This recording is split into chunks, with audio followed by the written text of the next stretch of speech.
بسم الله الرحمن الرحيم ألف لام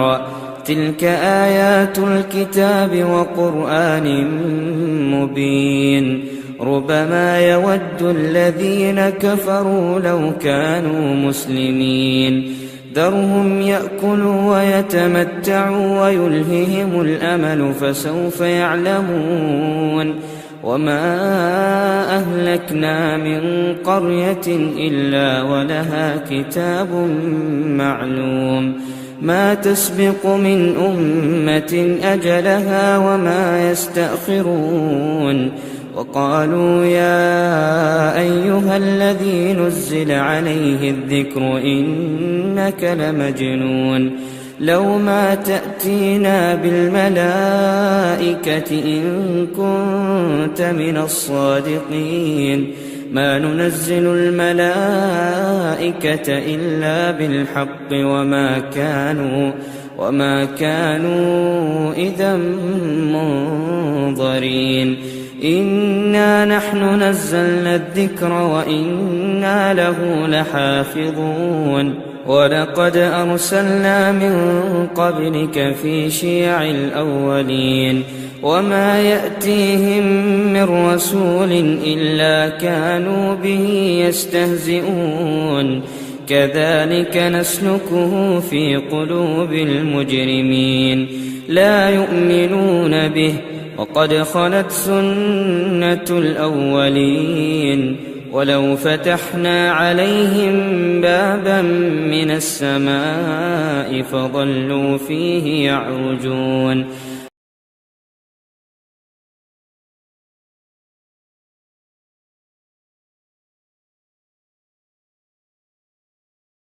سلف کے اس مشہور قول کو یاد کیجئے جو کہتے تھے کہ 1000 سال ایک ظالم حکمراں کے زیر تحت رہنا زیادہ بہتر ہے کہ ایک رات انسان بغیر کسی حکمراں کے رہے. چنانچہ آج دیکھ لیجئے انارکی ظلم و ستم کا فساد گرم ہے میرے بھائیوں. آج ہمارے ملک کے عزیز میں بھی حالات بگڑ رہے تھے. میں خطاب کے لیے دعوت دے رہا ہوں فضیلۃ الشیخ جناب توصیف احمد مدنی صاحب کو. آپ تشریف لائیں اور اپنے خطاب سے سامعین کو محظوظ فرمائیں. جناب مولانا توصیف احمد مدنی صاحب. السلام علیکم ورحمۃ اللہ وبرکاتہ. الحمد للہ المقتدی بالنعم بارئ النسم منشر الرمم رازق الامم علمنا ما لم نكن نعلم والصلاة والسلام على نبينا محمد وعلى آله وصحبه وسلم. أما بعد فقد قال المولى عز وجل ذكره في تنزيله الحكيم لا ينهاكم الله عن الذين لم يقاتلوكم في الدين ولم يخرجوكم من دياركم أن تبروهم وتقسطوا إليهم إن الله يحب المقسطين. جناب صدر، اسٹیج پر جلوہ افروز معزز علماء کرام، محترم سامعین و سامعات، آج کے اس عظیم کانفرنس میں مجھے جس عنوان پر بولنے کی دعوت دی گئی ہے وہ عنوان ہے ملکی قیام امن میں قومی یکجہتی کا کردار. محترم سامعین، آپ نے امن اور اس تعلق سے کافی کچھ علماء کرام کی زبانی سنا ہے.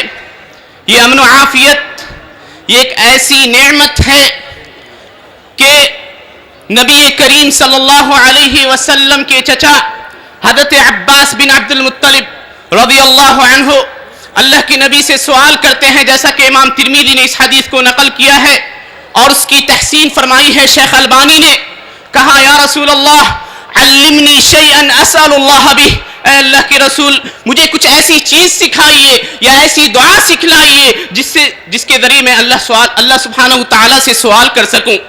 چنانچہ اللہ کے نبی نے جس چیز کے مانگنے کا یا جس چیز کے طلب کرنے کا انہیں حکم دیا وہ چیز یہ تھی، کہا یا عم اسأل اللہ العفو والعافیہ فی الدنیا والآخرہ، اے چچا آپ دنیا و آخرت میں اللہ سے عفو اور عافیت اور امن کے طالب رہا کریں، امن کا سوال کرتے رہیں. اور اس امن اور عافیت کی اہمیت کو جانیے کہ اس کی اہمیت کے اوپر نبی کریم صلی اللہ علیہ وسلم ہمیں ابھارتے ہوئے فرماتے ہیں اور اس نعمت کی شکر گزاری کرنے کی تلقین کرتے ہوئے کہتے ہیں، جیسا کہ امام بخاری نے اپنی ادب المفرد میں اور امام ترمذی نے سنن میں اور امام نسائی نے المجتبی میں یہ روایت نقل کی ہے، نبی کریم صلی اللہ علیہ وسلم نے فرمایا من اصبح منکم آمنا فی سربہ معافا فی جسدہ عنده قوت یوم فَكَأَنَّمَا حِيزَتْ لَهُ الدُّنْيَا بِحَذَافِيرِهَا، کہ جو شخص صبح کرتا ہے اس حال میں کہ وہ اپنے اہل و عیال میں امن و عافیت کے ساتھ ہے، اس کے جسم میں کسی طرح کی کوئی بیماری نہیں ہے، اس کے پاس کھانے کے لیے کھانا ہے ایک دن کا، گویا کہ دنیا کی ساری نعمتیں اس کے پاؤں تلے لا کر رکھ دی گئی۔ اور اس امن و عافیت کی اہمیت کو محسوس کیجئے کہ پیارے نبی صلی اللہ علیہ وسلم نے ہمیں ہر صبح و شام یہ دعا کرنے کی تلقین کی،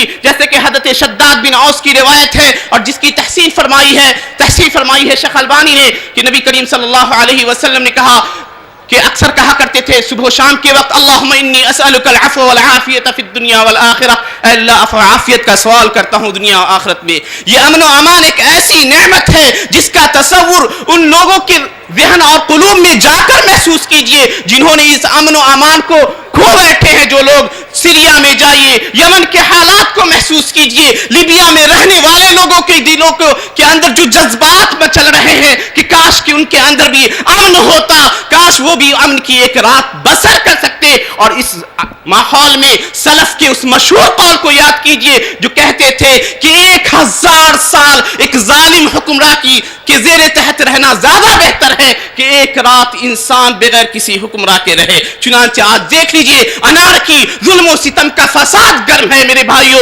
آج ہمارے ملک کے عزیز میں بھی حالات بگڑ رہے ہیں تیزی کے ساتھ۔ آپ تاریخ کا جب مطالعہ کریں گے تو ایک دور پائیں گے کہ ملک میں امن اور قیام امن کے لیے اس قومی یکجہتی آپسی بھائی چارے نے کتنا اہم رول ادا کیا تھا۔ جب یہ ملک انگریزی ظلم و استبداد کی پنجے تلے کراہ رہا تھا، انسانیت سسک رہی تھی، لوگ متلاشی تھے کہ کوئی تو اٹھے جو انہیں انگریزی ظلم و ستم سے نجات دلائے۔ اس وقت جب لوگوں کے ذہن میں، لوگوں کے قلوب میں یہ تصور بھی نہیں تھا کہ وہ انگریزوں سے آزادی حاصل کر سکتے ہیں، اس وقت علماء اکرام کی ایک جماعت اٹھی تھی، وہ صادق پور تھے اور ان سے پہلے سید احمد شہید رحمہ اللہ اور ان کے رفقا تھے جنہوں نے اپنا سب کچھ نچھاور کر دیا تاکہ اس ملک میں امن و عافیت قائم رہ سکے۔ تفصیل کا موقع نہیں ہے، اگر چاہتے ہیں پڑھنا تو غلام رسول مہر کی سرگزشت مجاہدین کو پڑھ لیجئے۔ انگریز مؤلف کی ہنٹر کی کتاب انڈین مسلمز پڑھ لیجئے، مولانا مسعود عالم ندوی کی ہندوستان کی پہلی اسلامی تحریک کو پڑھ لیجئے، دیکھیے بکھری پڑی ہے ان کی داستانیں ان کتابوں میں۔ میرے بھائیوں تفسیر کا وقت نہیں ہے۔ اس ملک کو آزاد کرانے میں جہاں پنڈت موہن مالویہ نے، راجہ رام موہن رائے نے کردار ادا کیا، وہیں پیر علی نے بھی اور جعفر تھانیسری نے بھی اور علماء اکرام کی بڑی تعداد نے قربانیاں دی ہیں۔ جہاں ملک کی آزادی کے بعد مولانا آزاد جیسی شخصیت جنہوں نے پہلے وزیر تعلیم گزرے ہیں اس ملک کے، انہوں نے اس ملک کو عروج تک پہنچانے کے لیے جو اصول بنائے تھے ان اصول پر چل کر آج یہ ملک ترقی کی راہ پر گامزن ہے۔ میرے بھائیوں یہ پہلے وزیر تعلیم ہیں جن کی پیدائش 11 نومبر کو ہے۔ اس دن حکومت یوم تعلیم کے نام سے مناتی ہے۔ یونیورسٹی گرانٹ کمیشن یا اس طرح کی IIT کھڑگپور، اس طرح کے ادارے مولانا آزاد کی دین ہے۔ آزادی کے بعد ذاکر حسین کی شکل میں اور فخر الدین علی احمد کی شکل میں، APJ عبد الکلام کی شکل میں، جسٹس MA احمدی کی شکل میں، جسٹس التمش کبیر کی شکل میں، bird man of India doctor Salim Ali کی شکل میں مسلمانوں نے اس ملک کو ترقی کے معراج تک پہنچانے میں کوئی کسر اور کوئی کوتاہی نہیں رکھی۔ میرے بھائیوں قومی یکجہتی کیا ہے؟ جلدی میں مختصر میں اپنی بات عرض کروں۔ اس کی تعریف علماء کرتے ہیں یا ڈاکٹر سرتاج بانو نے کی ہے، کہا کہ کسی ملک کے جغرافیائی حدود میں رہنے والے مختلف لوگ اپنی انفرادی شناخت کے برقرار رکھنے کے بعد اس ملک کی ترقی کے لیے ہم خیال ہو جائے اور اس کا عملی نمونہ پیش کرے تو یہ قومی یکجہتی کہلاتا ہے۔ جہاں کثرت میں وحدت شروع ہوتی ہے وہاں قومی یکجہتی کا آغاز ہوتا ہے۔ میرے بھائیوں اگر قومی یکجہتی چاہتے ہیں تو میں چند عناصر کی طرف اشارہ کر کے رخصت ہوں گا۔ علماء کرام کی لمبی فہرست موجود ہے۔ سب سے پہلی بات یہ ہے کہ ہندوستان میں آج کے ماحول میں تعلیم کی یا تاریخ کی بھگوا کاری کا ایک عمل چل رہا ہے۔ اس بھگوا کاری کے عمل کو روکا جائے۔ مبصروں نے اس کے اوپر کلام کیا ہے. اسی طرح اردو زبان یہ وہ میٹھی زبان ہے جو قومی یکجہتی کو فروغ دینے میں اہم کردار ادا کرتی ہے. کسی شاعر نے کہا ہے کہ جہاں بات کرنے میں ہو دقتیں وہاں کام آتی ہے اردو زبان. میں اپنی بات اسی بات پر ختم کرتا ہوں. وآخر دعوانا ان الحمدللہ رب العالمین والسلام علیکم ورحمۃ اللہ وبرکاتہ.